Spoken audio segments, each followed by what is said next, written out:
aware of, which is called the Garden Mission, which is really dedicated to the Sonoran Sangha. Forget borders. It has no borders. It's the Sonoran Sangha. And the Three Jewels, New York City,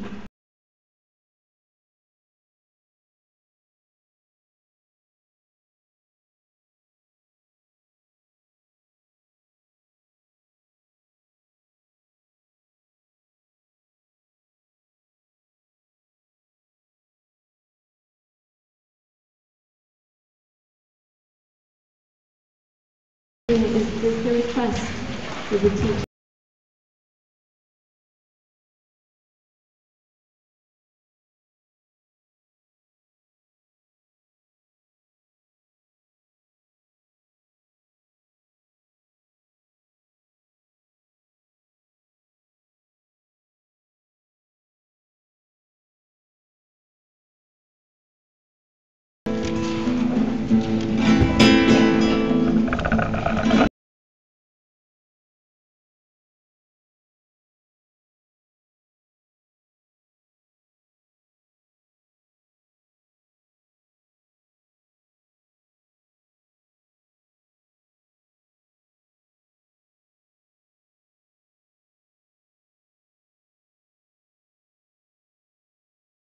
La gran montaña, los cuatro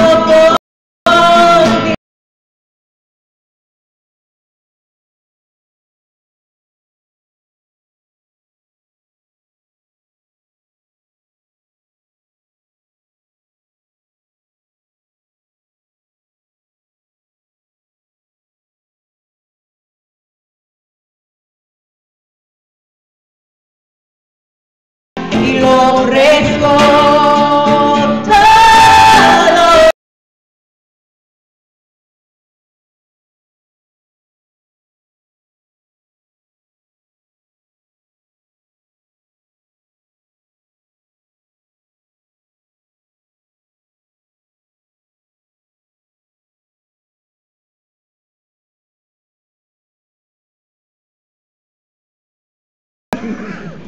Experimentar el mundo.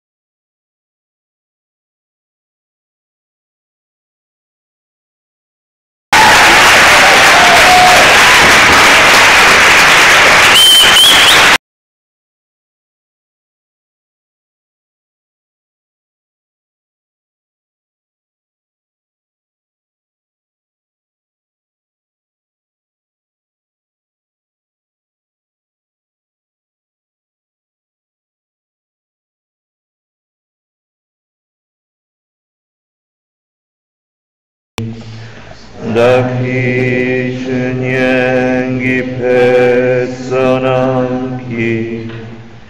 Rola Penchir Samne Trupashto Tidam Saki Choknamla Chanchu Bardu Dak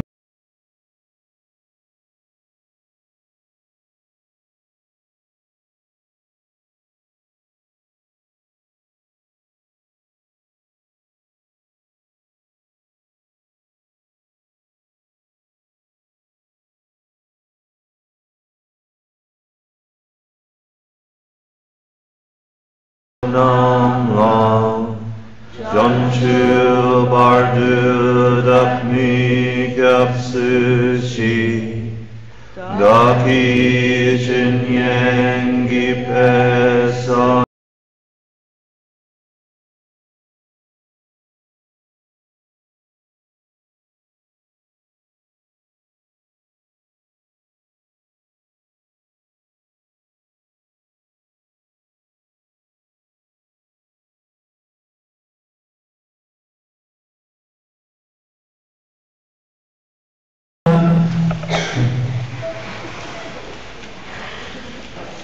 Then I'd like to thank all the people who have kept the 3 jewels going strong. And it was started on a very cold winter day, I don't know, 15 years ago or something. And we couldn't find a place to rent. And then finally we found a shell of a building that was burned down. The building was burned down. And then we approached the owner of the building. We said, if we fix it, can we rent it? You know? And they said, okay. And then Andy Graves made the floor, and we started from there. And Fran Diane worked in the basement next to the boiler. And I'm very proud of Nancy, Karen, Michael Wick, and the other crew for keeping the place open. And I often meet people around the world who have stopped at the 3 Jewels and studied. I'm very proud that you keep it free of charge. I hope it will always be free of charge. And then a big reason for today, we'd like to ask that you make a donation to keep the programs there going. Okay? And I don't know. Probably there's somebody who'll take your money back there in the break, I guess. And we should keep it open, all right? It has helped many people. I bought a lot of Tibetan books, and I had a vision that it would be a scholarly library. I put Arnie Pelma in charge of it. I bought all the books and sent her to this New York City training for, what do you call it? You have to get training to open a coffee shop. You have to have a license. So she went through the whole training, and I went to the graduation. The whole thing cost me a lot of money. And then, you know, we installed her there, and then I didn't come by very often. Then I don't know, a couple months later I came back and checked in, you know. And it was full of homeless people. The whole 3 Jewels, they were everywhere. And they're all laying down on the floor, and some of them were sitting in big easy chairs watching army movies on TV. And then when they wanted tea or coffee, they just went back in the kitchen and made their own. And I don't know if it was legal, I don't know. But it was very popular.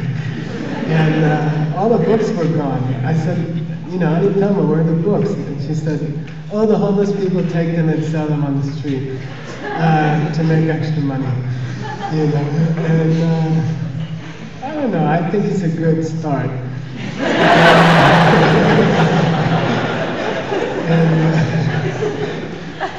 And I like what it has become. I'm very proud of it, and I know it has helped. The main thing is it's a refuge where, you know, especially when you're having a hard time or you don't know what to do in your life, then you can always go to the 3 Jewels. You know, Stillwell will be teaching some amazing class, and you can be with friends, right? You can just be with people who are interested in high ideas and spiritual things, and you can hang out. You can take a not too challenging yoga class, and usually. And I just feel like it's a safe house in the city for anybody who needs a place, you know, and needs people to be with people. And I'm very proud that it's there, and I'm very proud that people can go there. And I've known many, many people who, you know, were down on their luck, or they had reached sort of a low point in their spiritual life, and they ended up there, and now they are teaching around the world, those people. So I'm very proud of the place, and I'm very proud of the teachers, all the people who teach, and people who keep it open. So you know, let's all like throw in, I don't know, I'll throw in a lot of money today. And then you just throw some in, okay? And then they can stay open and they can keep helping people. I think it's a beautiful thing. So today we're studying a special, it's really a sadhana. Sadhana means like a daily practice that you can do. Right? It's a daily meditation that you can do. This text is part of the sadhana. What I'd like to do first is just do a meditation. Okay? I'd like to do a meditation on this sadhana. So you have to sit up all straight.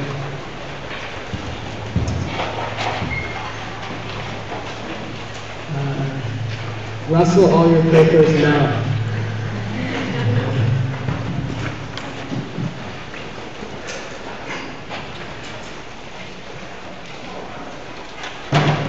And then slowly settle down. Once we start meditating in a big group is a challenge. If one person makes a big noise, all these people get distracted. So try to sit quietly, sit very still. If your body is still, then your mind becomes still. So settle down, make your body still. Nice, that's good. Nobody cough or sneeze. Check in with your forehead, the muscles of your forehead. Are they relaxed?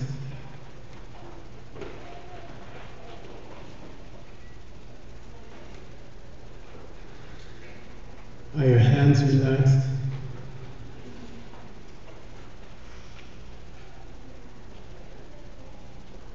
Relax your eyes.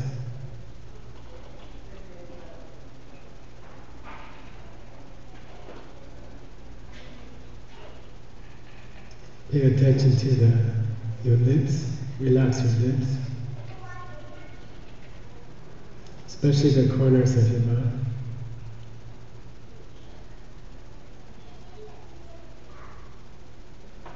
Let your tummy come in just a little bit. Tighten it very slightly. And it makes the lower back comfortable.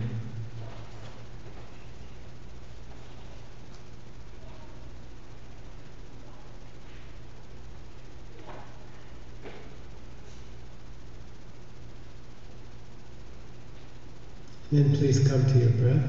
Start to watch your breath.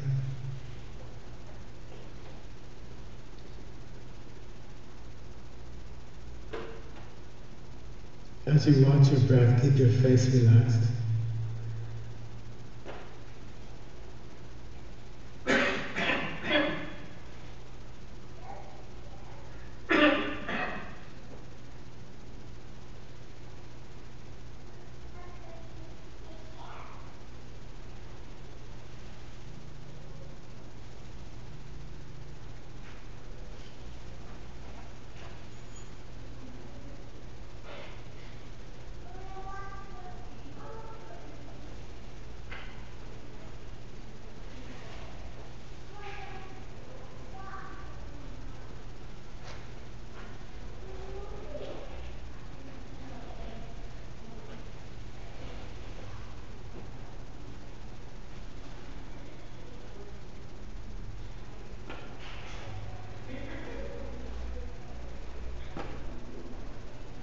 Try to stay aware of your thoughts. Where are your thoughts going? Some are about the future, what you're going to do this evening, this afternoon, where you're going to eat dinner. Try to be aware of those thoughts and stop them. Then try to be aware of any thoughts about the past. This person hurt me. This person got angry at me. See if we can all come to this room together. If you catch your mind thinking about the future, the past, gently ask it to come back to this room. Try to be very aware of this room, the people around you. You can feel them. See if you can settle into this current moment of time. Be comfortable in this present moment. Relax. We have some time. We don't have anything to do for a while. Just relax and be here. We'll be quiet together.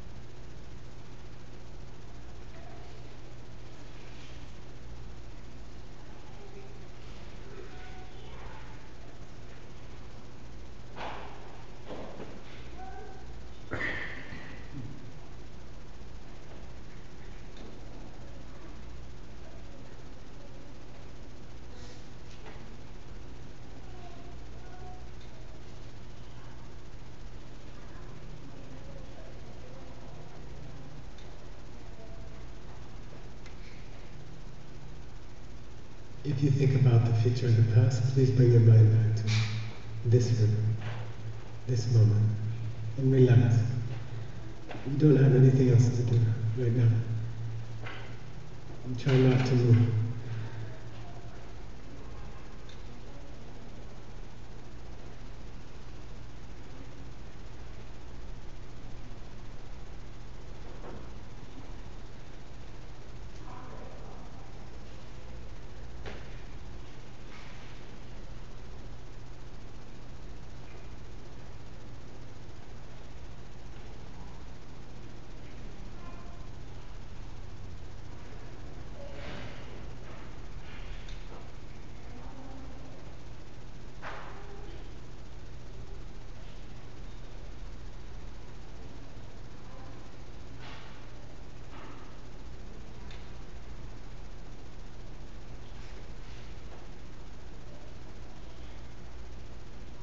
And slowly, please come to your heartbeat. Try to hook into your heartbeat. Feel your heartbeat in your chest.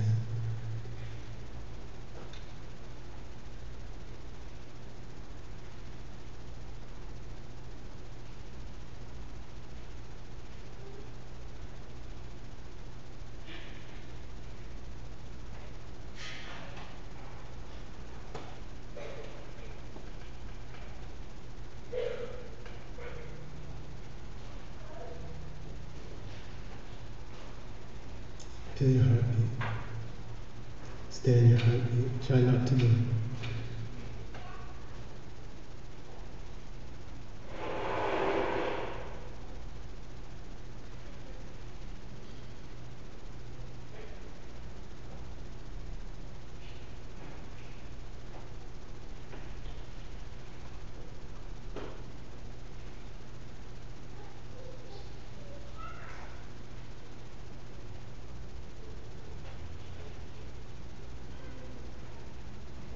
Now imagine in the center of your heart, inside your heart, as it beats, there's a large cathedral or temple. Color is white inside.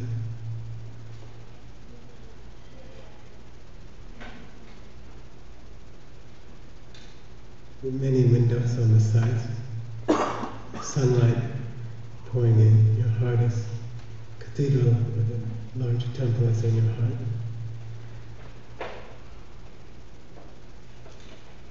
There's sunlight pouring in from windows on either side.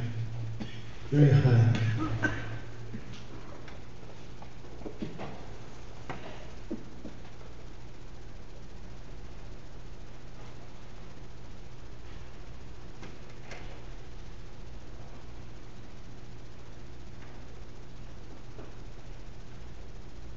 The back of the temple is raised. There's a platform. You can step up a little bit higher in the back. And there's a beautiful altar, white marble altar.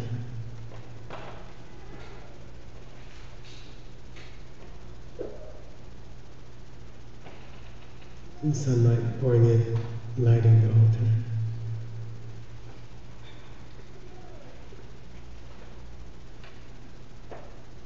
It's very quiet.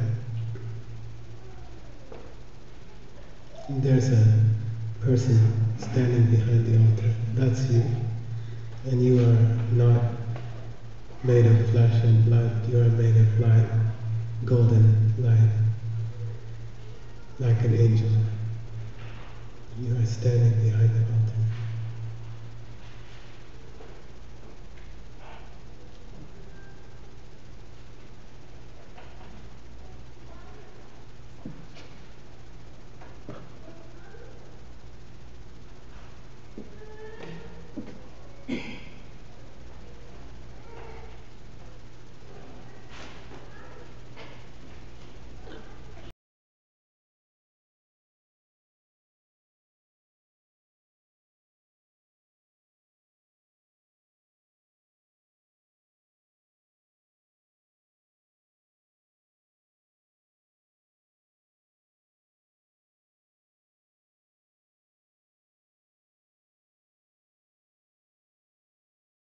There's a person approaching the altar.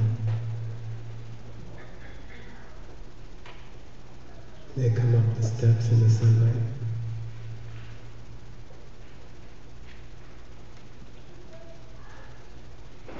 And you reach out with your golden arms, arms of light. They come to the altar. You hand them a parcel wrapped in silk.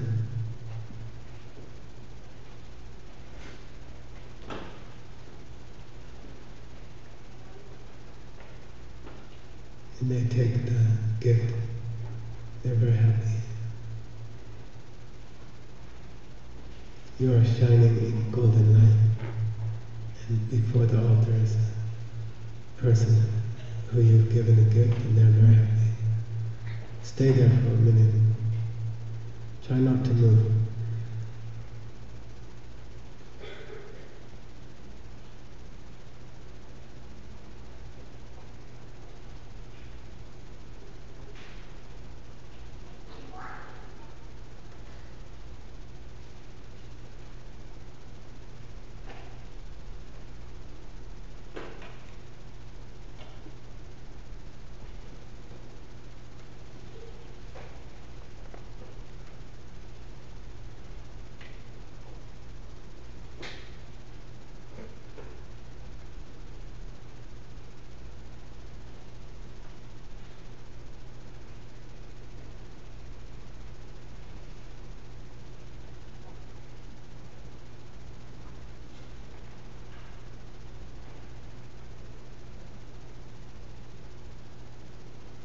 And come back to the beating of your heart. Become aware of the beating. Follow the beating of your heart. Try not to move.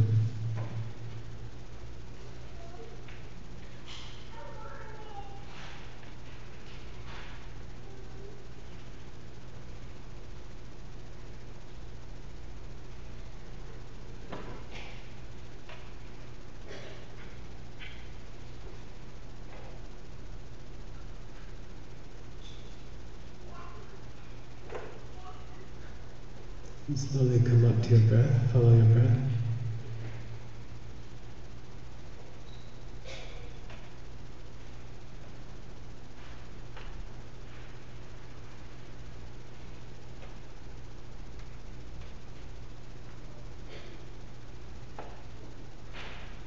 And slowly you can open your eyes. Stretch, take a stretch. If you want to stand up and stretch, you can stand up and stretch.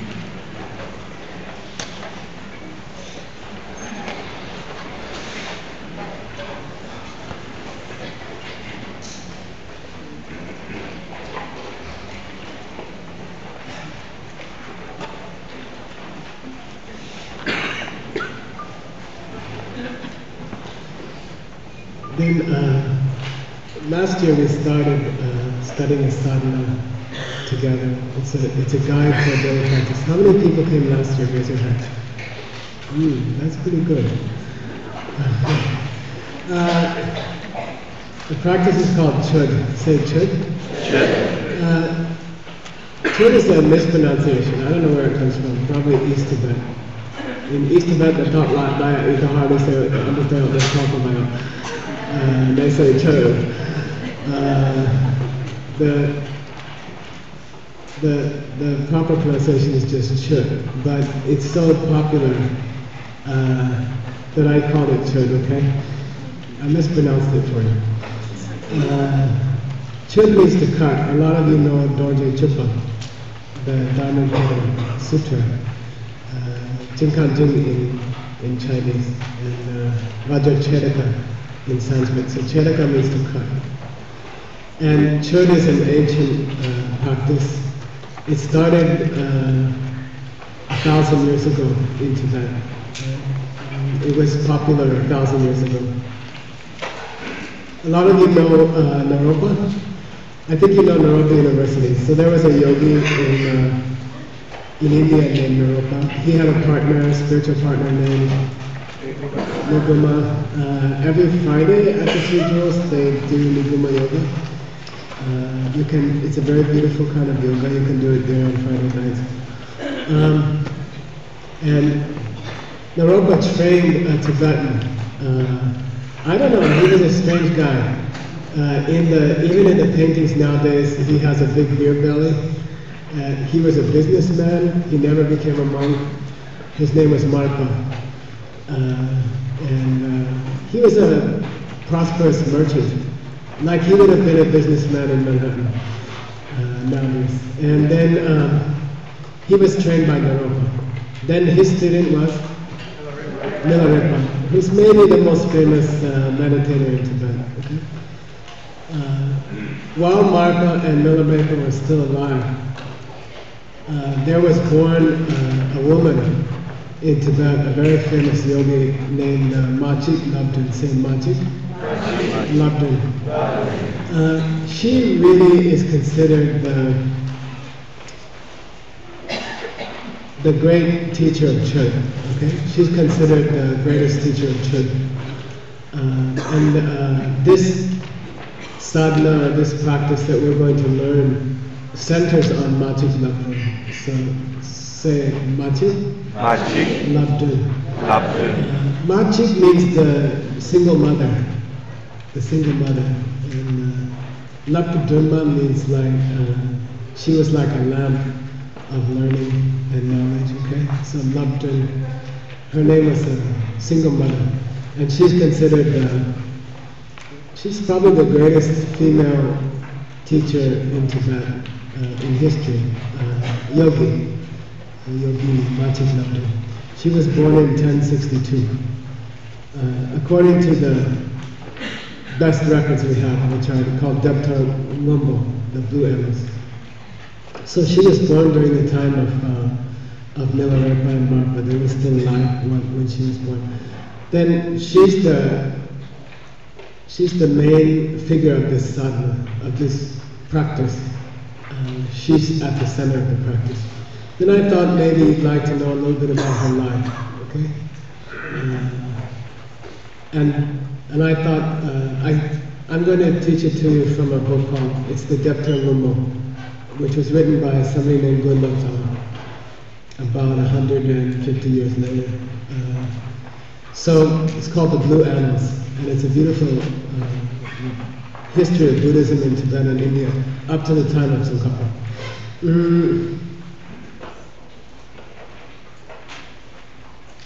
So she was born in 1062. When she was 14, she was forced by her parents to marry a wealthy landowner.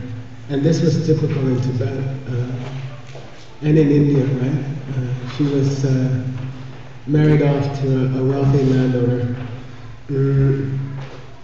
And then she started to have longings for a spiritual life. She tried to convince her husband to start to follow a spiritual path. She said, let us give up this family trip, let us follow a spiritual path together.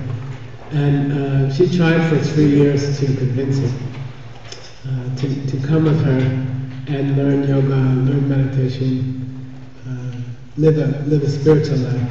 He refused over and over. And then slowly she went mad. Okay, she lost it. And she became psychotic. And she started screaming all the time and wandering around the village like a crazy. She was crazy. She went crazy. It's very famous that she became completely mad. And you know, her husband left her. And then she was sort of reduced to like a beggar and like an animal, and just like a mad woman in her village. And then she met a lama named Ma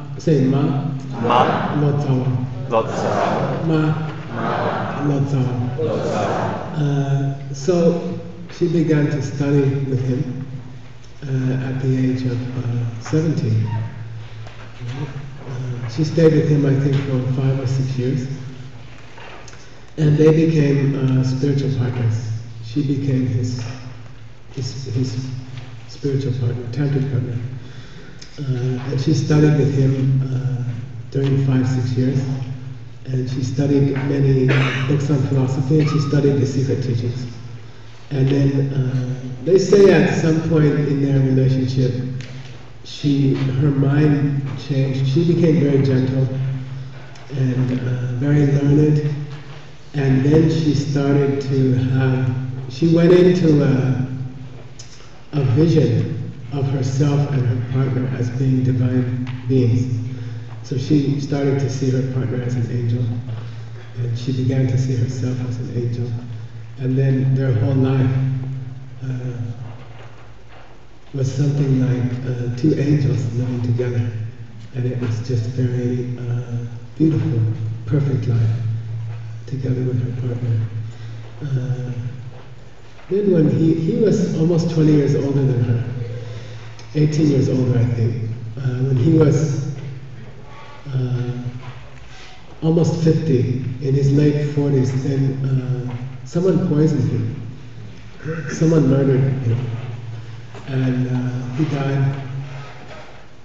And then she went into another era of depression in her life. She had 3 straight years of depression. And the books talk about 7 great levels of depression. Okay, she had 7. She went through 7 dark journeys in the 3 years, and nothing in her life, everything in her life collapsed. You know, if you know about the secret teachings, she would offer fire puja, and it would never light. She couldn't get it to light. Nothing would burn. And then she would make offerings and set them out for the wild animals, and they would ignore whatever food it was. They wouldn't touch it. You know, and she was very beautiful, but she began to get skin diseases and these terrible blisters and open wounds on her body. And like that, she had a lot of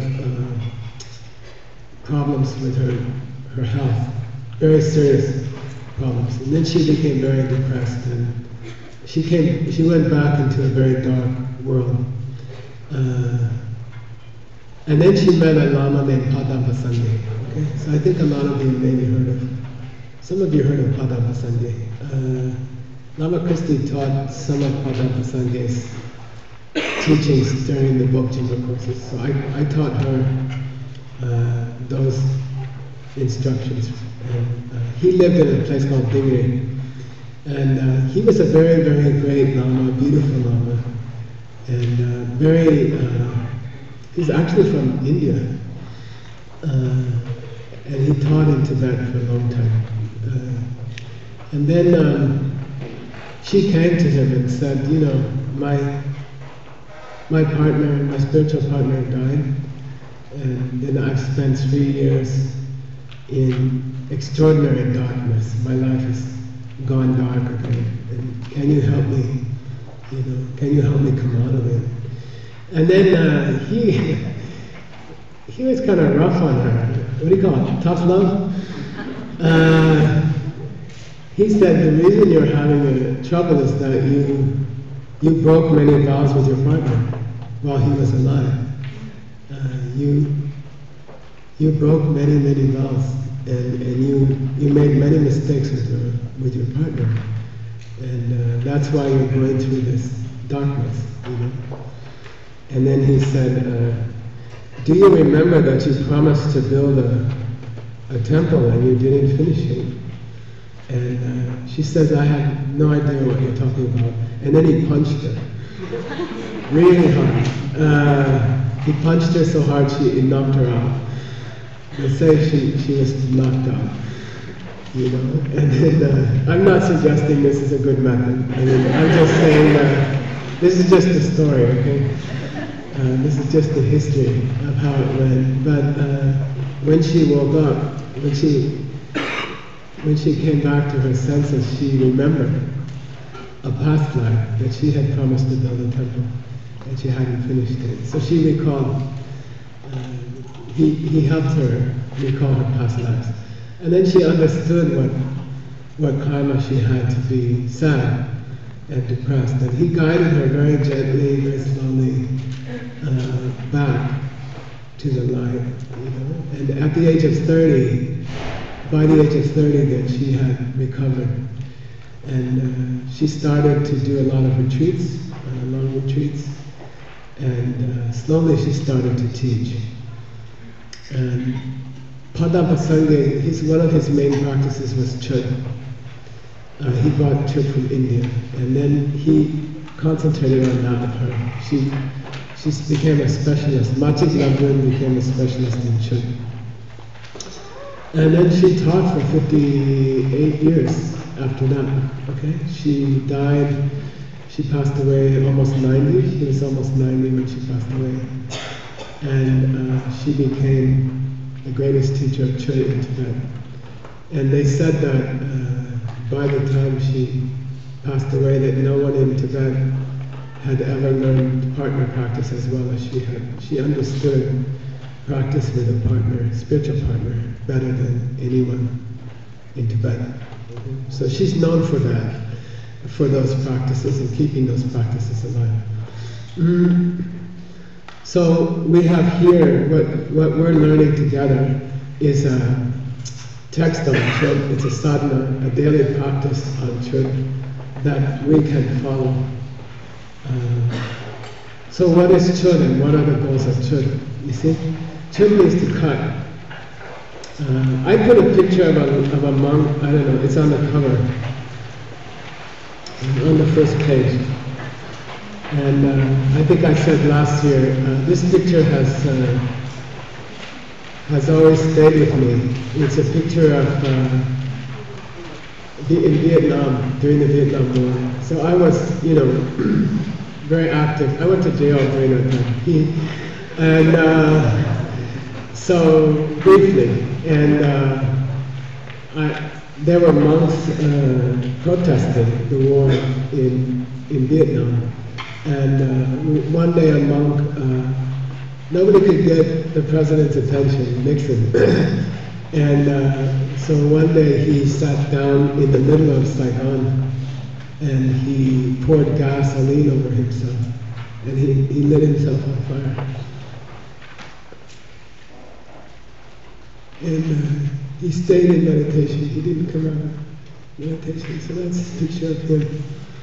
And I was in Saigon, we taught in Saigon not too long ago. And in Saigon, oftentimes you can't get a taxi. You have to stop somebody on a motorcycle. There are tens of thousands of motorcycles on the street, very few cars. And you just kind of grab a guy and you say, can I sit on the back of motorcycle. So there was this monk on a motorcycle, and I kind of waved him down because I had to go somewhere. And he pulled over and he got me on the back and we drove. And then he stopped at that place on the street. People still honor the place. And he stopped and he told me the story. And people still, it means a lot to people in Vietnam, still. So I think it's sort of a symbol. The photo is kind of a symbol of the idea of a self, right? Chod means the immolation of the self, the destruction of the self, right? Then last year we talked, I think we talked pretty much about it already. I think we were talking about the example of a negative example, right? Buddhism is famous for something called no self, right? People say there's no self. And then people interpret that as meaning you should be selfless, right? You should be a very nice person. What other people want, you should help them get. And then if you feel proud or if you feel assertive or if you want anything, then that's your self talking. And you should beat that self down. And that's how people think of. When I say immolate yourself or burn yourself, then people think like that. They think, I'm proud, or I'm willful, or I want things, and then I should beat that self down. And then, kind of whenever somebody wants something, I should give it to them. And when there's when there's friction with another person, I should retreat and not be, not really, assertive. I shouldn't be assertive. I should be selfless. So people have explained the immolation or destruction of the self, which is the meaning of Chod, right? As being kind of meek, we should be meek. And when things don't go well, we should just sort of be quiet. And that this is peace, and that if you did that long enough, you would be a peaceful person and a good person, okay? Then there's a high, that's okay, that's not bad, that's an okay as a start. But there's a higher meaning of Chod, okay? And there's a higher meaning of what it means to destroy the self. So I'm sort of, I don't spend much time on the lower interpretations, okay? I would rather take you straight to the gist of the matter. I think people in the modern world are sophisticated enough, they're educated enough. Most people are online around the world. You know, it's not like 11th century Tibet. Okay, like you've had a good education, and we can go straight to the higher meaning of what it is to cut the self. Right? So we've been doing we're doing 7 nights of Bhagavad Gita uptown at Pure Yoga. We finished 5 nights, and we have 2 more nights to go. And I don't know if you know the story of the Bhagavad Gita. I'm not Hindu, but I like the Bhagavad Gita. I think it's one of the great spiritual classics of our time. And I think it's worth studying so we've been studying the Bhagavad Gita. This is the 3rd year, and we're wrapping it up tonight and tomorrow. I don't know if you know the story of the Bhagavad Gita. It's one of the great classics of spirituality. Probably there are more copies of the Gita in people's homes than the Bible. You see, in India, it is a classic. And everyone uses it for their life. Gandhi used it.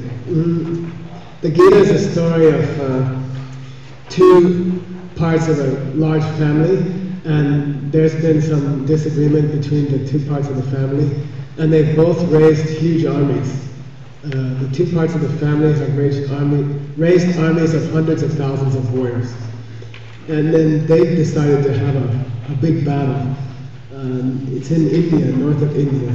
And they're going to try to slaughter each other, the 2 sides of the family.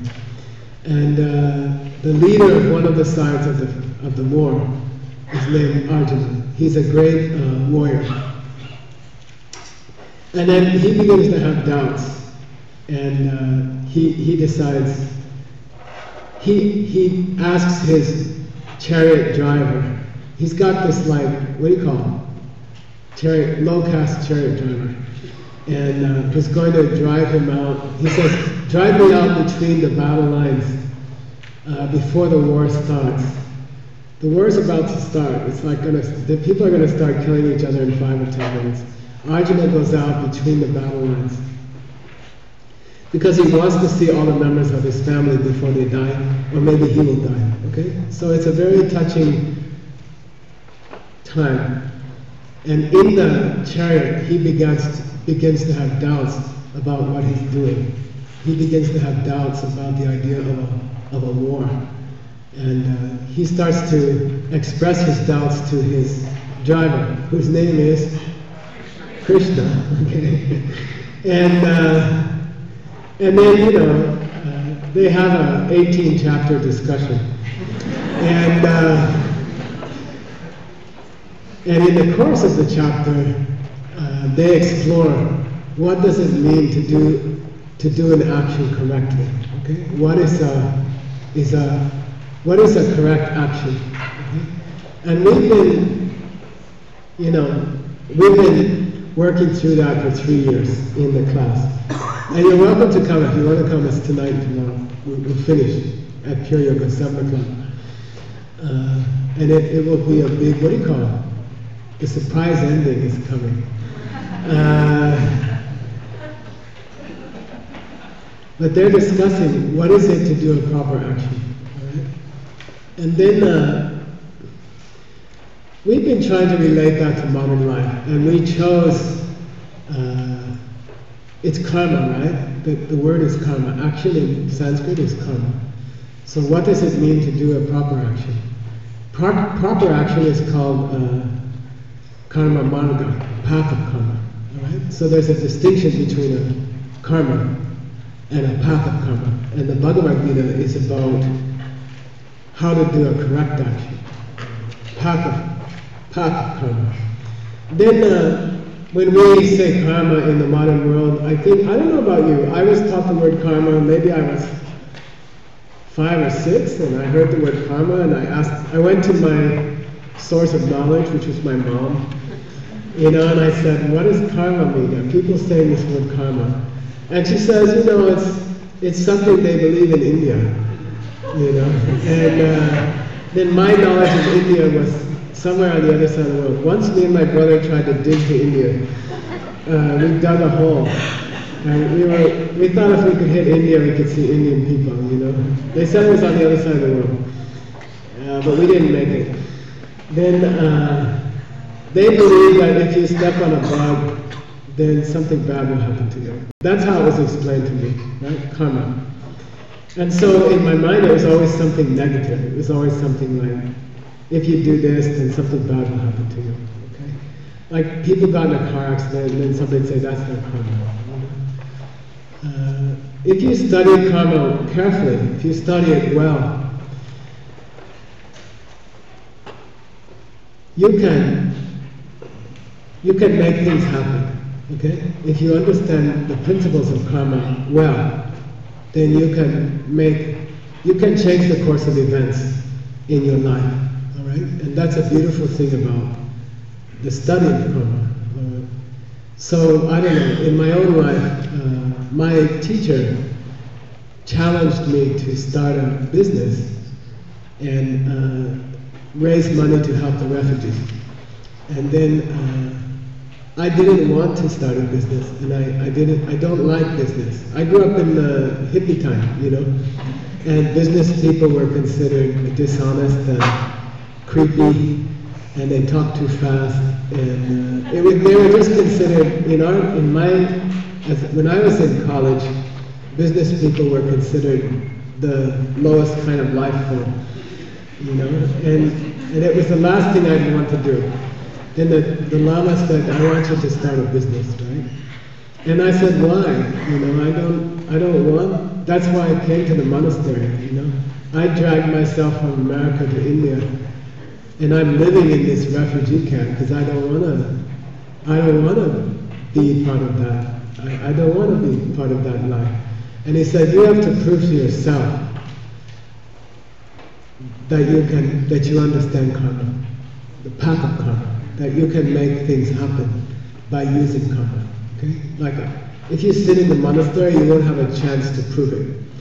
I want you to go to New York City, start a business, make $1 million in a year, and using the principles of karma. Right? Let's see if you understand them clearly.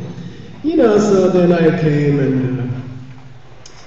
and I helped to start a business. That business has 10,000 workers now. And it's a $250 million a year. It was bought 2 years ago. It was bought by Warren Buffett. And then my teacher challenged me to use it in other things. He said, you know, okay, you can use it in what do you call it?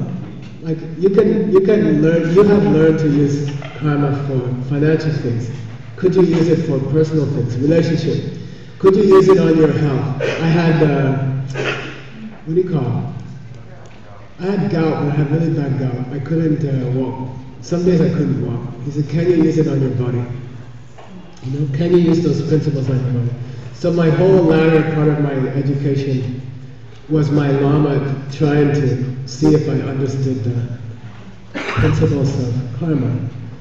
And if you understand them, you can shift reality. You can change the bone in your body. You know, I do ballet now. I was in Beijing, 2 weeks ago. For my birthday, they gave me a class with one of the best ballet dancers in China. And we had a really good time. He didn't speak English and I didn't speak Chinese. And we danced. And he was really happy. And I was really happy. It was way up in a skyscraper. It's so clear that they don't have mirrors on the walls. They use the windows of the skyscraper. And they're like crystals. There's a red one and a blue one, like red crystal skyscraper and a blue one. Then there's two, these are like, 75 stories high. And then they have walkways between them. And they're really beautiful. They're like a mandala. And you're up there dancing in the middle of one of them, And it was very beautiful. Very sunny day in Beijing, which is very unusual. So, how does that relate to Chod? You see, I want to relate it to Chod for you, all right? Chod is the destruction of the self. It doesn't mean that a person who follows Buddhism should be, unassuming and, a rollover. And everyone can take advantage of you, and, you're not supposed to mind anything. If they told me in the monastery, they said, those American people, they have this idea about Buddhism. I said, what is it? And I said, you're standing in a line at a bus and the guy behind you kicks you in the butt. And then you turn around and say, excuse me. It's not like that, okay? The destruction of yourself or your ego, it doesn't have anything to do with that, all right? So what is it? What does it mean to destroy your ego? I like to talk about karma in terms of your dreams, right? We were in China, we spent the whole time, they call Mengshang. Say Mengshang. Mengshang means your dreams, like what would you like to happen in your life? And we spent a few weeks in Beijing and Shanghai and other cities, and we just talking to people about Mengshang. Then, what is your dream in your life? See, what would you like in your life? Is it to be a quiet person who sits at the back of the bus and doesn't say anything? And is that what it means to destroy yourself? And it's not, okay? It's not what it means. Right? If you can destroy yourself properly, then you can have anything you want. Okay? You can have any dream you want. That's the point of this text. Okay? If you can destroy yourself, then you can have any dream you want. You see, that's different, I think, from sitting in the back of the bus or being a nobody, a professional nobody, or something like that. It's not what it means, okay? If you can identify your ego and destroy it, then in the process, you can have anything you want. Okay? Any dream that you want, you can make come true. If you want to make $250 million, you can make it. Okay? If you want to fix a bone in your foot forever, you can do it. You see? If you want to find a beautiful partner in your life, I mean, that's what Machik Labdran did with it. Okay? She was the greatest master of partner practice ever in Tibet. Okay? So, it's not about destroying the self, isn't about not being anybody or not want anything. That's a wrong idea. Destroying the self means if you can get a certain self out of the way, then you can truly be happy, but you can achieve any dream you want, any goal in your life that you want. If you understand the self, you can achieve it. Okay? So I thought we'd talk about that. Okay? And then we'll get into the text. All right? Then we'll go into the text. I want to give you some background, and then I want you to go into the text. All right? So what does it mean to destroy the self? Chod. And how would that help you gain anything you wished for? Because that's the business I'm in, right? I go from country to country, like my teacher calls me Preta. You're like a Dharma Preta. Preta means what do you call it? Spirit. Wandering spirit. You're a Dharma Preta. We just go from country to country. I don't even, sometimes we go to the, what do you call it, passport control, and they say, what country are you from? And I go, and then they get really suspicious, you know, because I don't remember which country I'm from. And I don't think it matters too much anymore. I don't think of it anymore. We just travel. We just go to different places. And we give the same teachings. What is it? So I'm gonna run through something. I'm gonna run through the pen thing because we have to get to Chod, okay? And I'll do it. I promise to do it fast, okay? Because some people heard it 300 times and they're tired of it. I need a pen.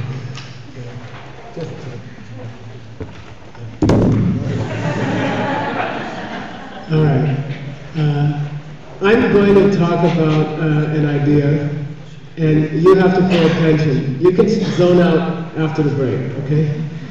But I'm going to talk about a special idea, and you need to understand it if you're going to use Chod to get your dreams in your life, okay? If you have a dream in life, and you can have a dream, okay? The purpose of Chod is to reach your dreams, all right? And it can be anything. You can say $250 million. That's okay. That's fine. That's a good start. Or you can say, I want to be healthy. I have a health problem. You know, I have a bad back. You know, I had the foot problem, right? I couldn't walk. Now I lift the girl up now. Okay. You choose something you want. And that's the purpose of a spiritual practice, right? Fulfill your dreams, because the last dream is always helping other people, okay? You get enough food to meditate, then you can have a place to meditate, and then you're comfortable, and you have a happy life, you have a nice partner, you have a nice place to live, you're comfortable. You can create money at will.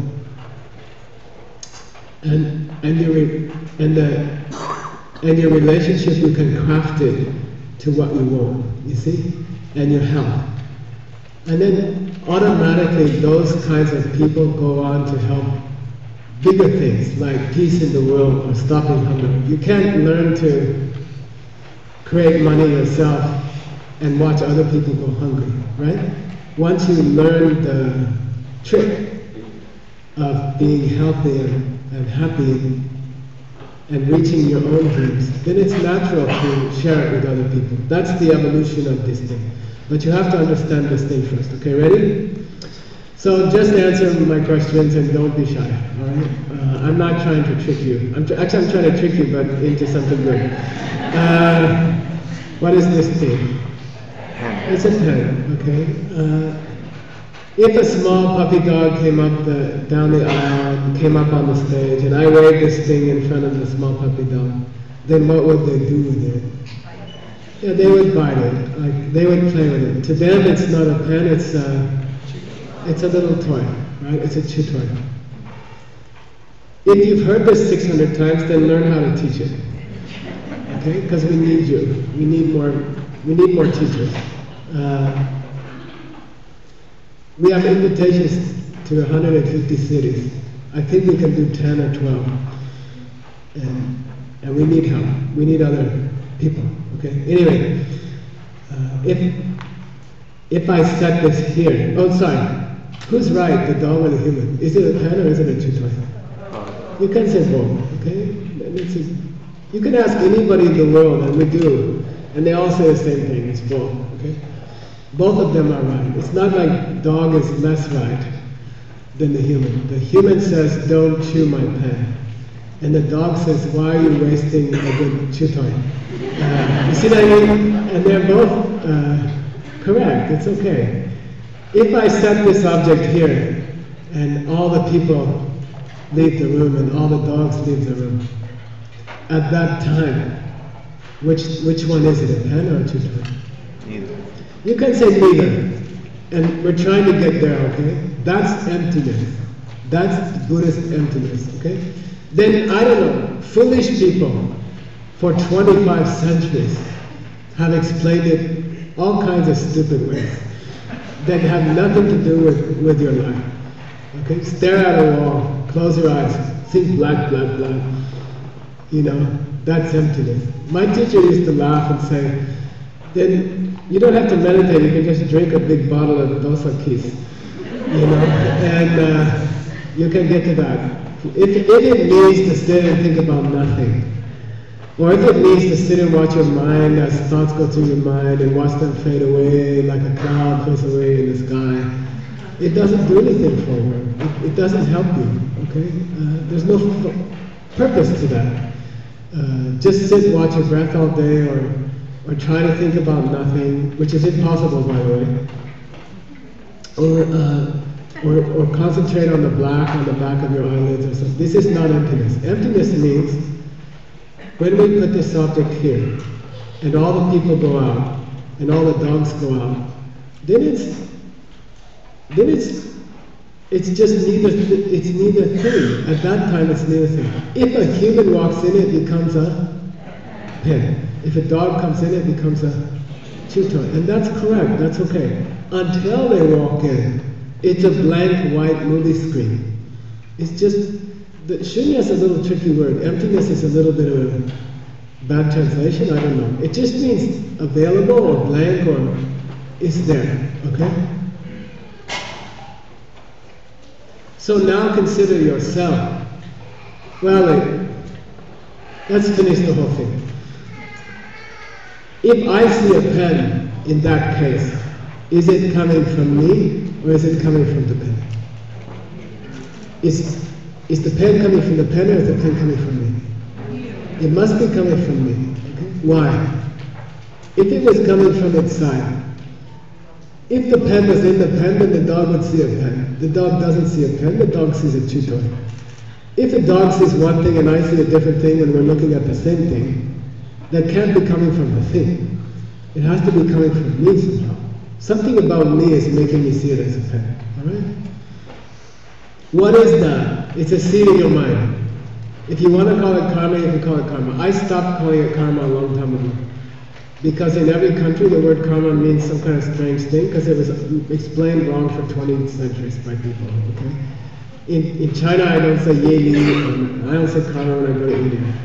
I just call it a seed in your mind. That's okay. Same thing. Okay? You have a seed in your mind for a pen and that's why you see a pen. Who put the seed there? Who put the seed there? Yeah, you. Only you can put a seed in your mind. okay? Only you can put a seed in your mind. Nobody else can put a seed in your mind. I can't take out my pen seed and put it in a dog's mind and they're going to see a pen. It doesn't work that way, okay? They have a seed in their mind, I have a seed in my mind. How do I put a pen seed in my mind? If you want to put a pen seed in your mind, how do you put it in your mind? Doing something similar to giving a pen back. You have to give a pen to somebody else, okay? You're watching yourself give a pen to somebody else, records it in yourself. I witnessed myself giving a pen to somebody else. That puts a seed in my mind. To see a pen. Then I don't know, a week later somebody shows me a cylinder and I see it as a pen. It's interesting to know how the karma ripens in your mind. In the subconscious there's a seed. That seed opens. When the seed opens, it produces a tiny image of a pen. Based on the image I saw when I gave it to somebody. Okay? That image comes up in my mind. My mind projects that image on this cylinder. There's nothing pen about this, okay? You feel like it's a pen naturally. You think it must be a pen. But if you didn't have that seed in your mind, you wouldn't see a pen, okay? It's not a pen from its own side. You're seeing a pen because of something in your mind, all right? Try to imagine what it would be like if you didn't have that seed in your mind and I had this up. Try to grasp what it would be like if I held this up and you didn't see it as a pen. Try to imagine what it would be like. It's just a black stick, you know. You'd say, oh, that's really smooth. What do you use that for? You see? It's not a pen by itself. It's a pen because you're making it a pen. Got it? Yeah. The same is true of your perception of yourself. Okay? If you're depressed about yourself, if you have low self-esteem, that's not because of anything about you. Alright? Are you naturally some angelic being? No. Are you naturally some kind of a worthless person? No. You're just blank. Okay? You're just 2 arms and 2 legs and a head. Alright? How you see yourself on any given day is coming from seeds in your mind. Right?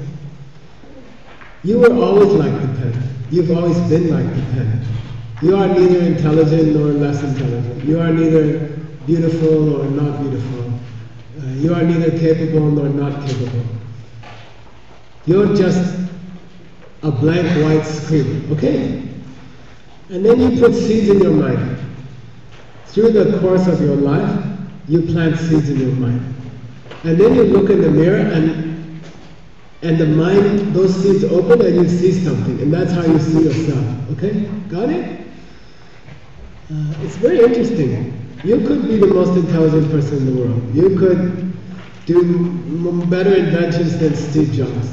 Okay? If you had the right seed. You are available to do anything. Right? That's the meaning of Chod. Okay? So you can forget all this tantric stuff. Okay? You can forget, like, you know, you're gonna suddenly disappear. Or, I don't know. Whatever you thought it was, it's not gonna happen. Chod is cutting off the self.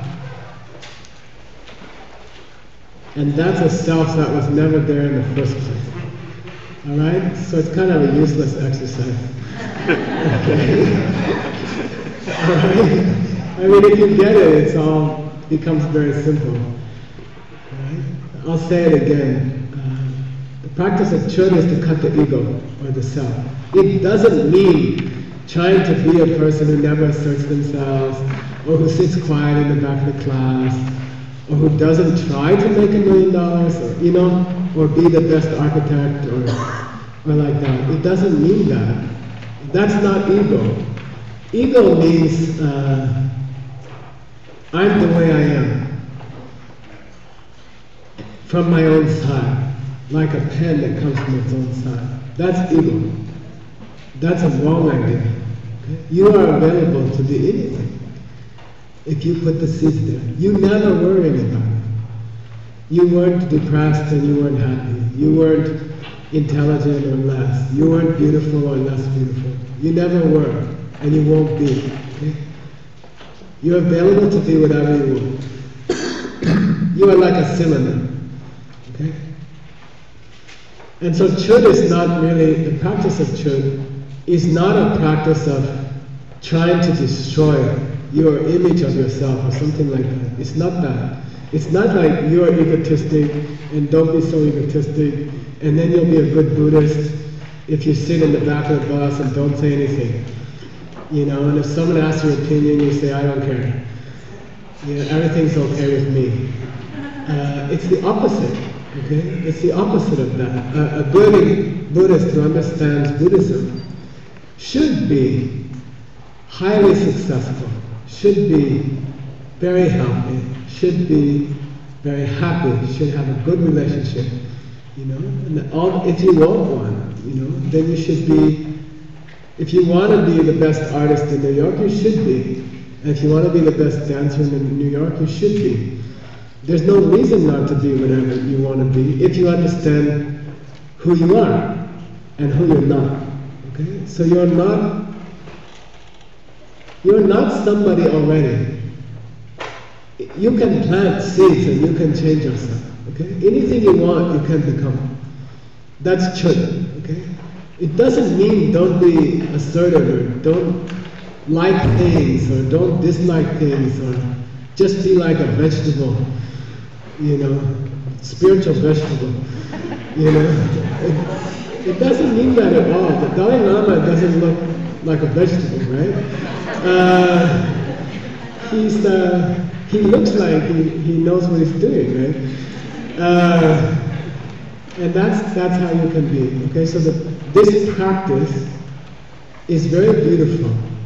It has two parts. One part is a meditation where you realize that you were never the way you are.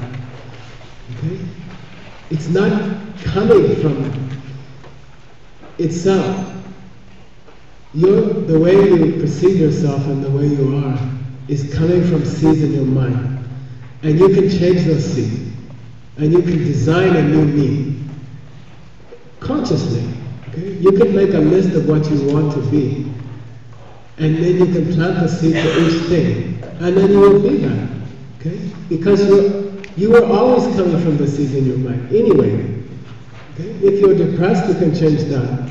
If you have a health problem, you can change that. If you don't like your physical appearance, you can change that. Okay? Nothing is fixed. Okay? Nothing. Okay? Nothing is apart from itself. You can be anything if you just understand where you're coming from. And that's from seeds in your mind. Okay? You can do anything. You can become anything. You don't have to age. Nothing about you is fixed. All things can be changed. Okay? That's Chod. So the first part of a Chod practice is to understand that you are raw material. You can be anything you want. Just plant the seeds. Just learn how to plant the seeds. Okay? Then the second step is, guess what? You plant the seeds. Alright? First you understand, I'm available to do anything. Okay? You told me, I didn't say it, you said it. This is classic debate technique, right?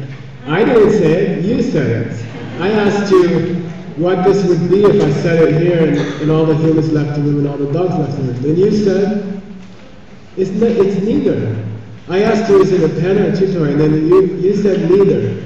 I didn't say it, you said it. Okay? Then, you are neither right now. Okay? You've always been neither. You're available to do anything you want. Understand that first, because you can't go anywhere until you understand that. Okay? The way you are now is a result of seeds that you planted in the past. Those seeds are adjustable. You just change the seeds. All right? Then decide what you want to be. All right? Decide what you want. Then people try to trick me. They say, Geshe, should I be spiritual or should I be successful?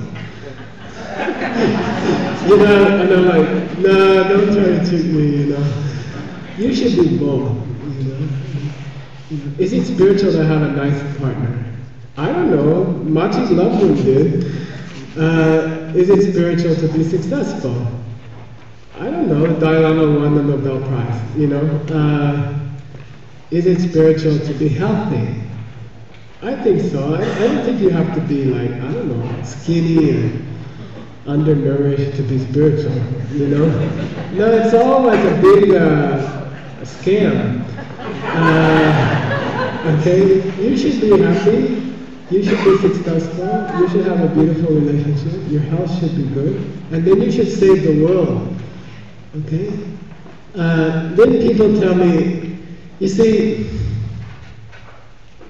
I got this thing, okay? I fly, half my life is on an airplane, all right? And I try to work, honestly I do. I translate on the plane. I do the first 3-4 hours, I translate. Then I burn out, you know? Because there's no oxygen and stuff. And then like, I asked Nico, what movies are on? You know, what's the movies on this plane? You know, and then he's like, they got Spider-Man, they got the new Spider-Man. Or they got Iron Man, or they got X-Men, or they got Green Lantern, or they got Transformers, you know? And then I'm like, did it ever strike you as weird that almost every successful movie out today is about a normal person who saves the world? Right? Like the guy in Transformers in number 3, is it? What's the last one? 3. He tries not to be a superhero, right? He decides he's not going to be a superhero and he's going to get a job in a regular office as a mail clerk, right? And then that turns out to be the office where the only guy who knows about the guy who's trying to take over the world works, okay? And there's a reason why we're obsessed with superheroes, you know? We like, especially if they were just normal guys, you know? There's a normal guy, and then he becomes in the Transformers, I don't know his name, but he saved the world twice now, 3 times, okay? And every time, 2 other things happen. He gets the car, he gets a good Camaro, and he gets the girl, okay? Before he saves the world, he always gets the Camaro and the girl. Why not? You know? Okay, it's not like unspiritual to be happy. Okay, to be healthy and strong and you know, play good music and have nice things and have a nice relationship. It's not wrong. It's correct. Okay? But first you have to kill the self that was never there. So we've gone kind of backwards today. Okay? We discussed who wasn't there. You were never there. That you're not fixed. You don't have to be who you are right now. Everything about you is adjustable. Because you are coming from your seeds. The way you see yourself is coming from your seed. Okay? Plant different seeds, and you will see a different person who has their credit cards paid off, and you know, really, I'm not kidding, and who has the most perfect relationship they can imagine. Okay, try to imagine that. Try to imagine that you're in a relationship, and if you could choose any other man or woman in the world, you wouldn't. You wouldn't take them. You have the best. And I'm not just saying politically correct, you know, of course my husband's the best. I'm saying really the best. You know, imagine, now try to imagine that you have a partner that if someone offered you a different partner, anyone in the world, you wouldn't take them. Okay? And you wouldn't want. And you have every possible thing you could want, okay? And you're just happy, totally contented. There's nothing else in the world that you want, at all, okay? So try to imagine that, because you can make it.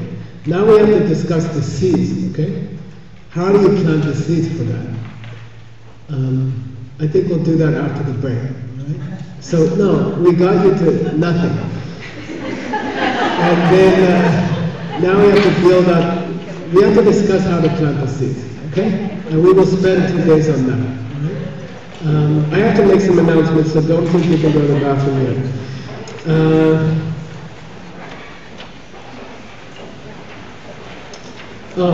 We have a bake sale going on in the back.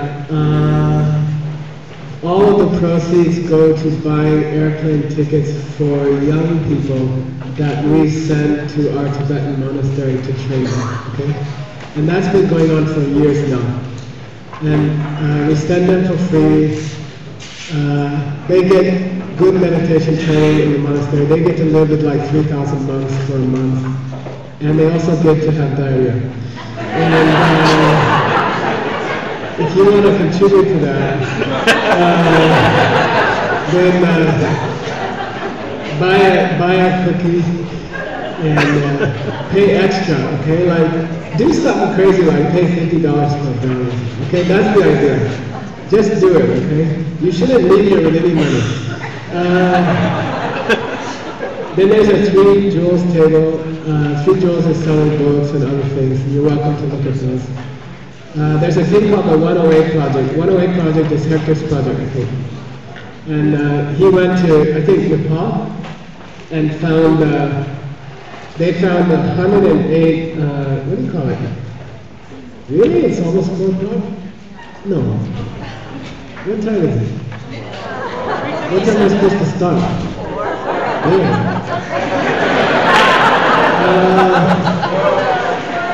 Okay, Don't take a break. Just teach longer. Teach for like another half an hour. Anyway, Break. I'll go for another 15 minutes, okay? And then we'll stop. And then you can have a cookie on the way out. This blankets are created by, they've identified 108 homeless people in Kathmandu area, beggars, and they got them making these nice quilts. I want one. I think they're $150. And it goes to support that project. I think it's a very beautiful project. So I'll take it. I'll buy one. One quilt, 1 kid, 1 year in school, plus one back. quilt, 1 kid, 1 year in school. Okay? Then ACIP, our computer project for refugees, they are typing in the ancient texts of Tibet. They have saved 1 million pages so far. It's the 25th year this year. They're still going strong. It's going to take another 150 years at this rate. But if you want to speed it up a little bit, they're selling some books, like journals, diaries, to keep a daily spiritual diary, and neti, what do you call it? Neti pot talks that used to go on to Avion Walla. It's a good idea, I guess. I haven't tried it. And then there's a thing called the knowledge base. The knowledge base is somebody decided, I don't know, 35 years ago to keep track of all my teachings. And they've been doing that for 35 years, okay? And there's, I don't know, 6,000 teachings on the knowledge base. They're free on the web. The audio, and there's some video, and many other teachers also. So if you'd like to help them, you can make a thing for that. Let's start the text, okay? I'll do 15 minutes, is that okay? And then we'll call it a day, and we'll start again tomorrow.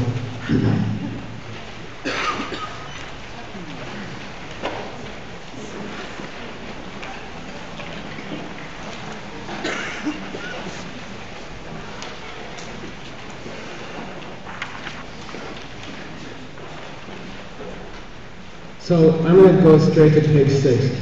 Everything up to there is just kind of, our teachers are wonderful, but you need that.